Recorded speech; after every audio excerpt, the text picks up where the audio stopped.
Driver की नौकरी के लिए एक व्यक्ति सेठ के पास में गया। ड्राइवर की नौकरी के लिए एक व्यक्ति सेठ जी के पास में गया। सेठ जी ने पूछा कि आपको कितने साल का अनुभव है। सेठ जी ने पूछा कि आपको कितने साल का अनुभव है। उसने कहा साहब मुझे 12 साल का अनुभव है। मुझे 12 साल का अनुभव है। सेठ जी ने उसको रख लिया। जब सेठ जी उस गाड़ी में बैठ करके जा रहे थे, उस समय सेठ जी ने देखा कि ड्राइवर को गाड़ी सही तरह से चलानी नहीं आ रही है।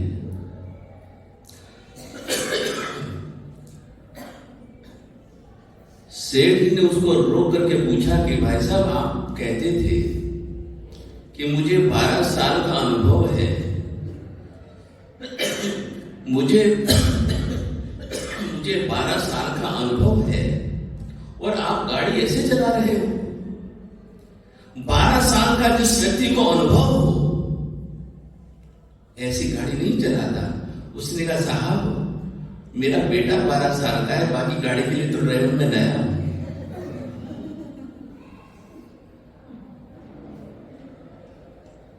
मेरे बेटे का अनुभव है, उसकी उम्र 12 साल की है, बाकी ड्राइवर के लिए तो मैं नया व्यक्ति हूं। अब इतने दिन आप लोगों को यात्रा करते करते हो गए, आप नए हो क्या? क्यों शांति राय? कितने दिन हो गए? 22 दिन हो गए देखते देखते। और 22 दिनों के दौरान मैं देख रहा हूं आप लोगों के जीवन में, आप लोगों के दिनचर्या में किस प्रकार का उत्साह है, किस किस प्रकार की उमंग है। प्रतिदिन ही जब से मैं यहां पर देख रहा हूं, 2 उपवास करके, छठ की तपस्या करके, निर्जला व्रत रख करके 7 यात्राएं कर रहे हैं। जब आप लोग उनका स्वागत करते हो, सत्कार करते हो,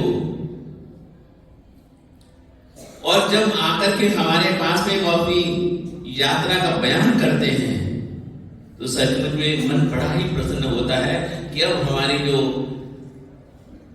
संघी परिवार की जो भावनाएं थी साकार नजर होती हुई नजर आ रही है।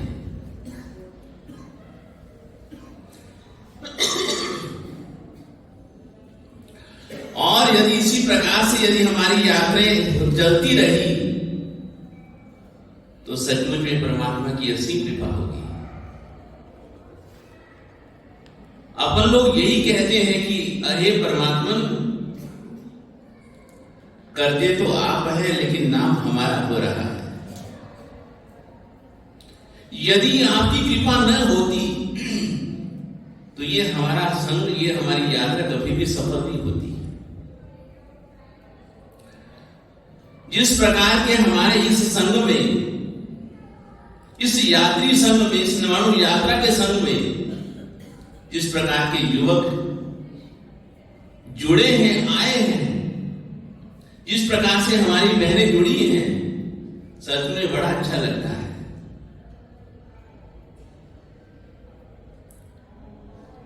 अच्छे दिन आए या ना आए, अच्छे दिन आए या ना आए, लेकिन हमारा जो समय है ये अच्छा गुजर रहा है।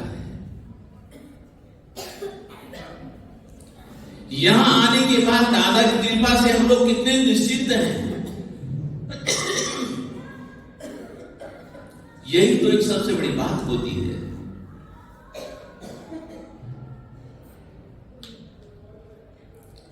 कोई बातें होती हैं, कई बातें होती हैं जिसे हम तर्क से समझना चाहते हैं।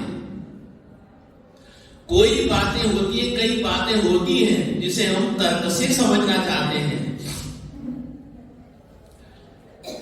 लेकिन ये बात तर्क से नहीं की जा सकती, ये बात तर्क से नहीं समझी जा सकती। या जो हमारी यात्रा है, इसके पीछे कहते हैं कि तर्क नहीं है।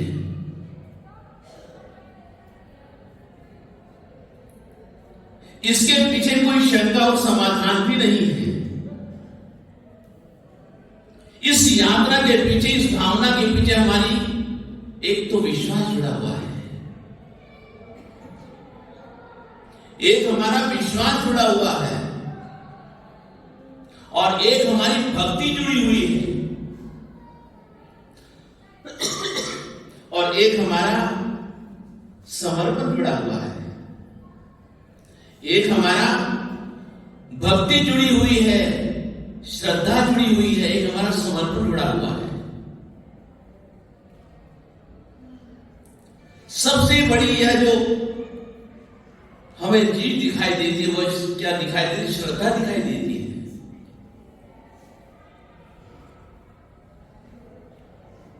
जहां श्रद्धा होती है वहां भक्ति दिखाई देती है, फिर संदेह वहां पे बिल्कुल भी नहीं रहता है। और जहां पर समर्पण होता है, फिर वहां पर संदेह और तर्क नहीं होते हैं। इसलिए हमारे भगवान कहते हैं कि यहां जो विषय है, ये कौन सा विषय है बाप जी? अनुभूति का विषय है। यहां यह जो बात है, अनुभूति की बात है, अनुभव की बात है।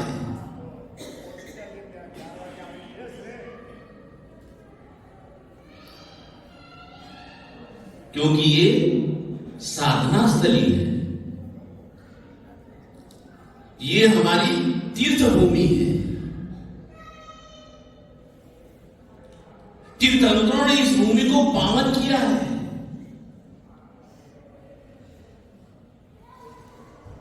इस पावनता के पीछे उनका साधना बल है।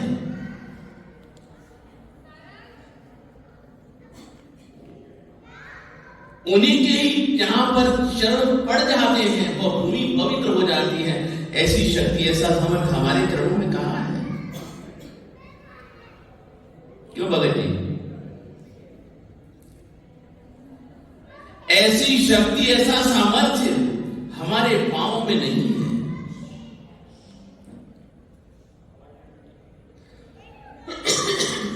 ऐसी पावनता उसी महापुरुषों में होती है।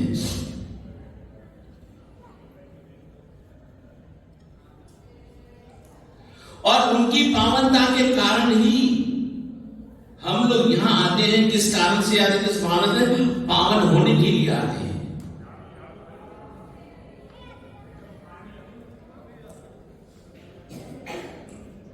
वह तीर्थंकर थे, उन्होंने हम जैसे लोगों के लिए एक तीर्थ की स्थापना करी।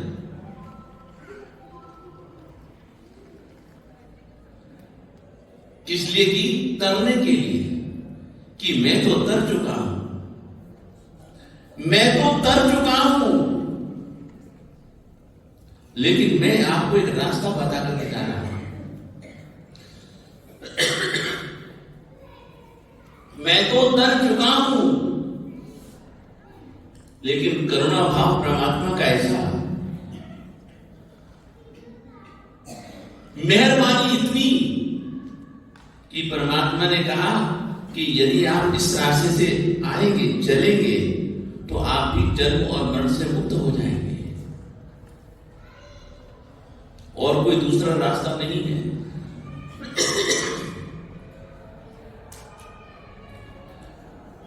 ग्रंथों में एक बड़ी सुंदर बात लिखी गई है कि परमात्मा से एक व्यक्ति प्रार्थना करता है, परमात्मा से व्यक्ति प्रार्थना करता है कि हे भगवान, आप तो मुक्त हो चुके हैं,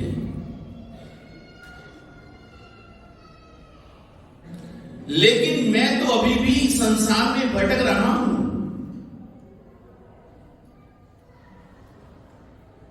मैं जिंदगी में न जाने कितने पाप करता हूं,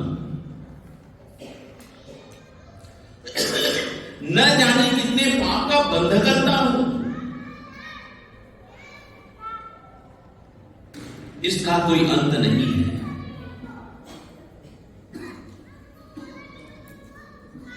क्या मैं इसी संसार में रहूंगा? इससे बाहर नहीं जा सकता मैं?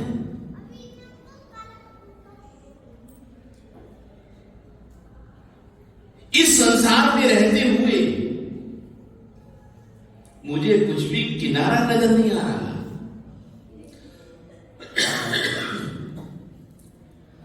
हे भगवान, मेरे से मोह छूटता नहीं है।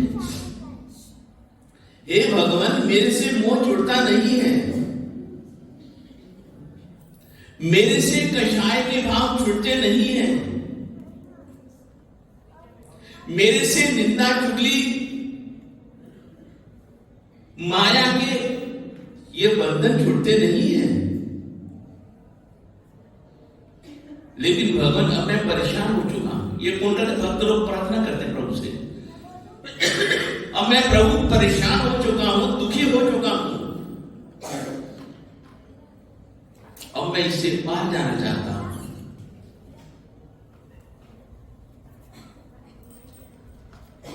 प्रभु,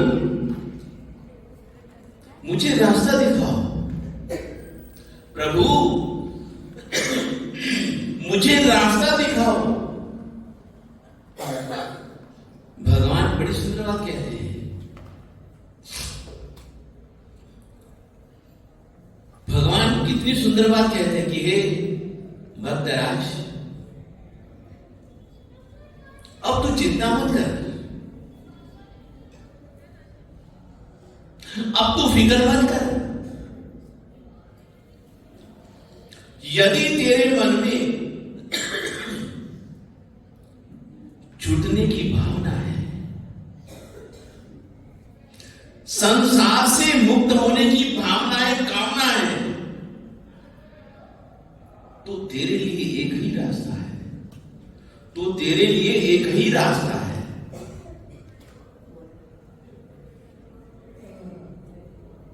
और वह है शत्रुंजय। वह है शत्रुंजय।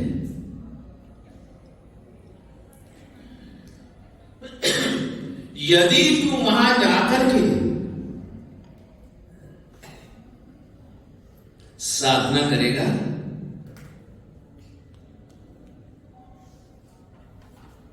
सबसे मुक्त हो जाएगा।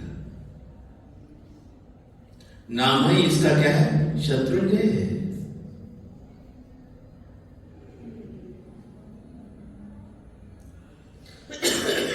तेरे सारे के सारे शत्रु समाप्त हो जाएंगे।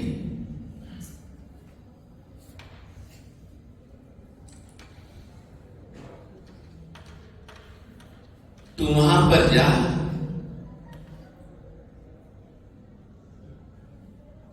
तेरे सारे शत्रु समाप्त हो जाएंगे। नाम ही इसका क्या है? शत्रुंजय है। लेकिन एक शर्त है, तू चाहेगा तो। यदि तू चाहेगा ही नहीं, प्रयास ही नहीं करेगा, वहां जाने के बाद तेरे दिमाग में वही बात घूमती रहेगी, तो कभी भी तेरा बेड़ा पार नहीं हो सकेगा।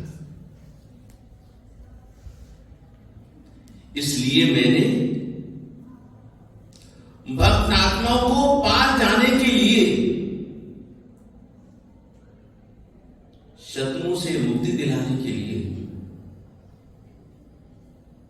एक ही आलंबन है, शत्रुंजय।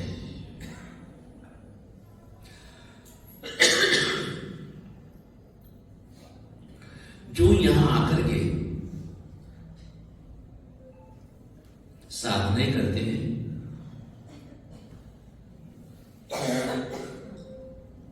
शत्रु भाव उनके समाप्त हो जाते हैं, शत्रु भाव उनके समाप्त हो जाते हैं।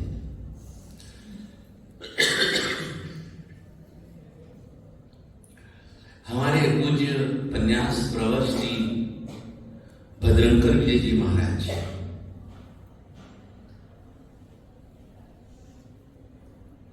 नमस्कार महामंत्र के आराधक थे।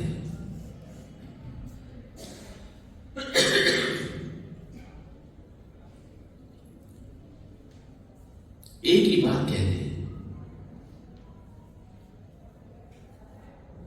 साधना करने से पहले, साधना करने से पहले सब जीवों से क्षमा याचना कर लो।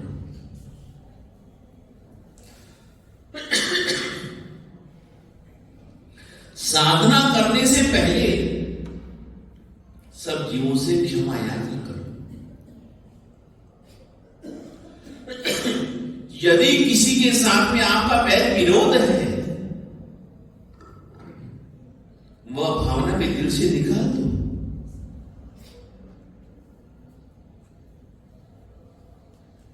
लेकिन बात पता क्या होती है, किसी ने हमारे साथ, किसी ने हमारे साथ, किसी ने हमारे साथ यदि बुरा बर्ताव किया हो, किसी ने हमारे साथ यदि बुरा बर्ताव किया हो, तो हमें जिंदगी भर याद रहता है। और यदि किसी ने हमारे साथ अच्छा बर्ताव किया हो,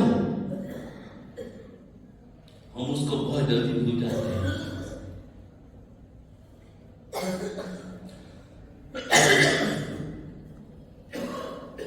इसलिए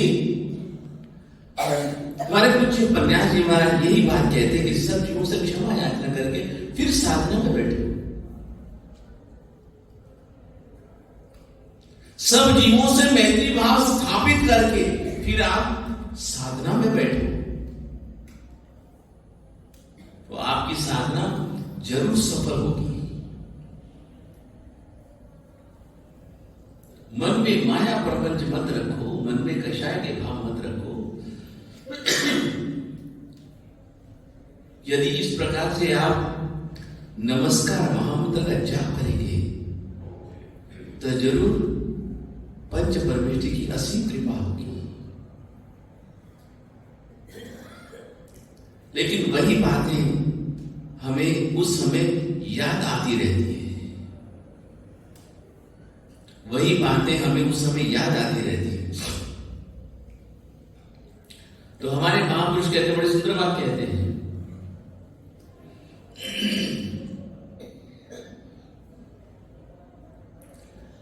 जब छोटे से बछड़े को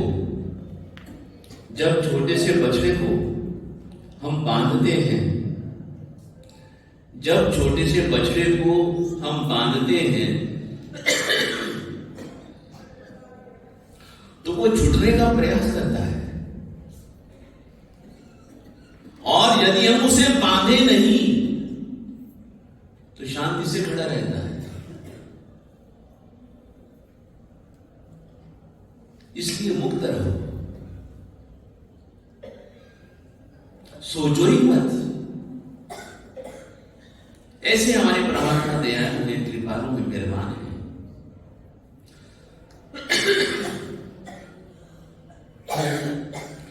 तो मैं बात निवेदन कर रहा था,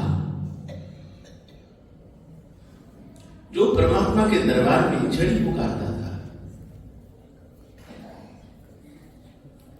जो परमात्मा के दरबार में छड़ी पुकारता था,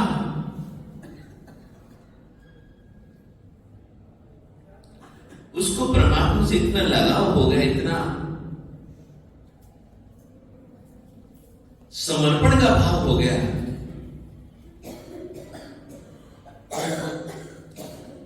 कि बस उसे परमात्मा ही नजर आते हैं।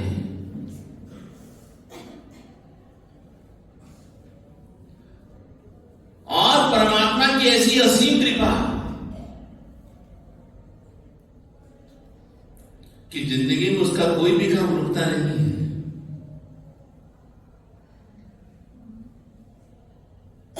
सारा जीवन उसका परमात्मा के प्रति समर्पित है।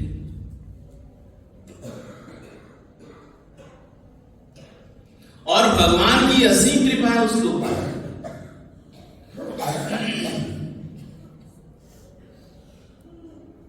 जब परमात्मा का दरवाजा खुलता है,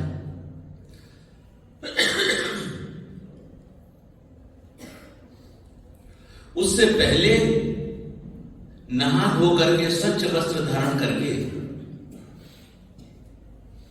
पहुंच जाता है।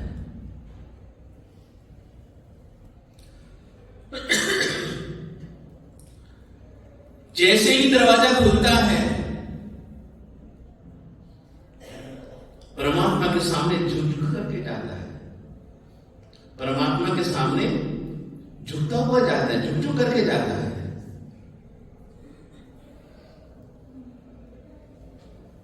परमात्मा को नमन करता है, परमात्मा के सामने समर्पित करता है, पंचांग प्रणिपात करता है।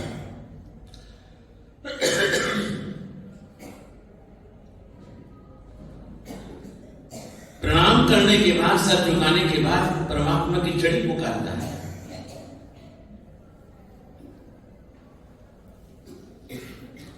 छड़ी पुकारने के बाद परमात्मा के चरण भेंटता है।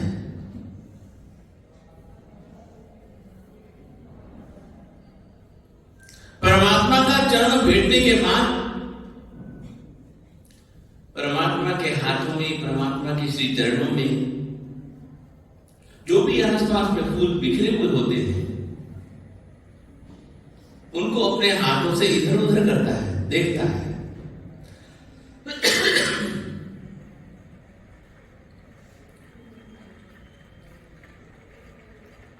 परमात्मा की छड़ी पुकारने के बाद, परमात्मा को नमन करने के बाद वो देखता है,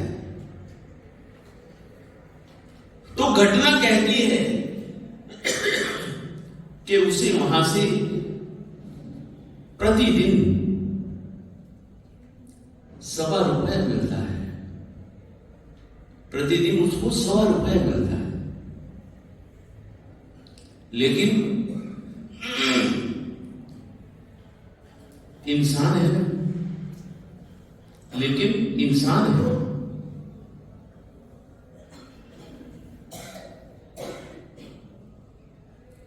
उसके पेट में बात टिकती नहीं है, उसके मन में बात टिकती नहीं है।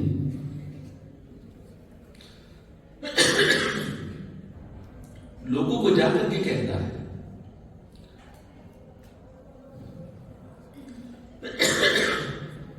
कि मुझे परमात्मा प्रतिदिन ₹1.25 देते हैं।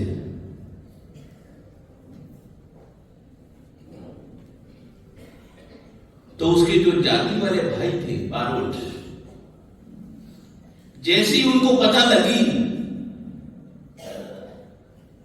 परमात्मा आपको ₹100 देता है, अरे इसके ऊपर तेरा हक थोड़ी ना है, इसके ऊपर तो हमारा हक भी है।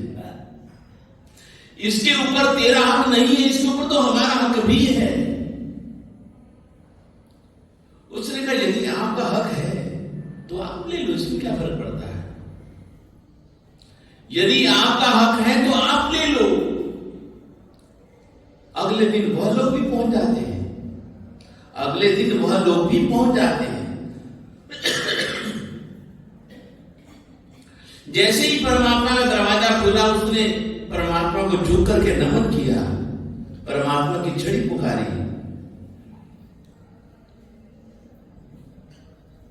जो उसके साथी थे वो अंदर चले जाते हैं, इधर उधर देखते हैं, लेकिन परमात्मा की कृपा तो जिसके ऊपर होनी होती उसी के ऊपर होगी, सबके ऊपर नहीं होती है।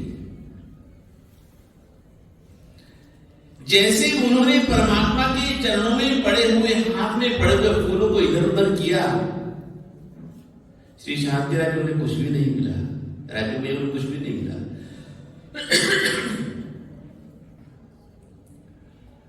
उनके वापस निराश होकर के लौटने के बाद जैसी वह करसन नाम का छड़ीदार परमात्मा के सामने नमन करता है, परमात्मा के चरणों में इधर उधर हाथ लगाता है, उसे परमात्मा फिर वापस 100 रुपए दे देते हैं, उसे 100 रुपए मिल जाता है। उसने कहा कि परमात्मा को जो दिल देता है, परमात्मा को जो दिल देता है, परमात्मा तो उसके ऊपर मेहरबान हो जाते हैं। सब लोगों ने देखा कि नहीं, परमात्मा भी सच्चे हैं तो परमात्मा का भक्त भी सच्चा है।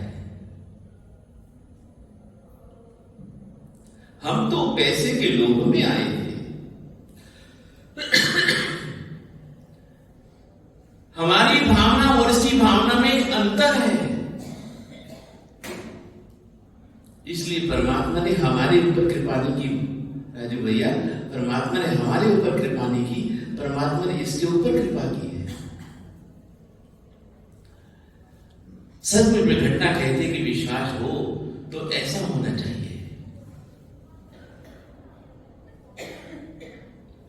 और इस प्रकार का यदि परमात्मा के प्रति हमारा समर्पण है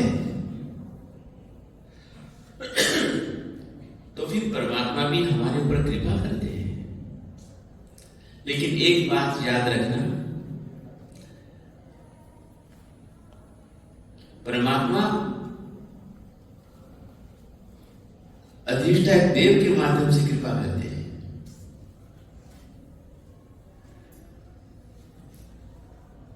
परमात्मा हमारे वीतराग है,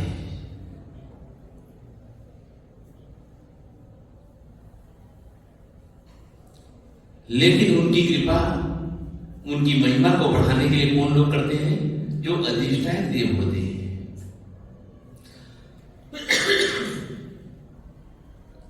अधिष्ठायक देव भी वही बनते हैं, अधिष्ठायक देव भी वही बनते हैं जिनका परमात्मा के प्रति समर्पण होता है, दूसरा कोई नहीं बनता।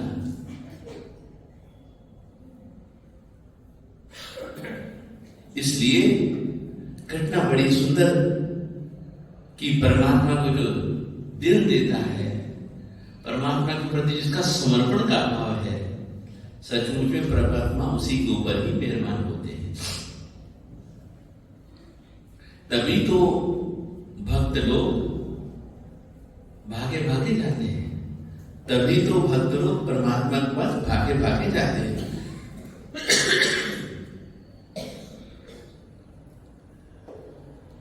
चाहे इस तीर्थ भूमि के ऊपर, चाहे मंदिरों के ऊपर कितने भी आक्रमण क्यों ना हुए, इस मंदिर के ऊपर या तीर्थ भूमियों के ऊपर या मंदिरों के ऊपर हमारे कितने भी आक्रमण क्यों ना हुई हो, तोड़ फोड़ क्यों ना हुई हो, लेकिन आज भी परमात्मा के मंदिर कायम है।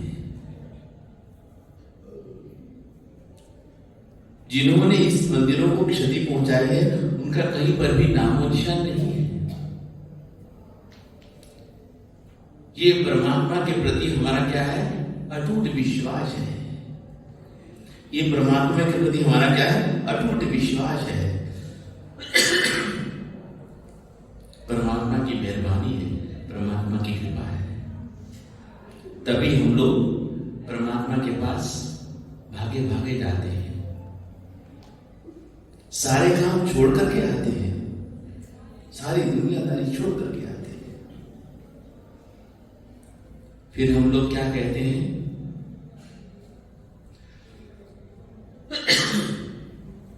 फिर हम लोग क्या कहते हैं? बड़ी सुंदर लाइनें हैं। फिर हम लोग क्या कहते हैं? सभी मिलकर के बोलिएगा, बड़ी प्यारी लाइनें हैं। अब सौंप दिया इस जीवन का सब भार तुम्हारे चरणों में, सब भार तुम्हारे हाथों में। अब सौंप दिया इस जीवन का सब भार तुम्हारे हाथों में, सब भार, सभी बोलेगा हारे।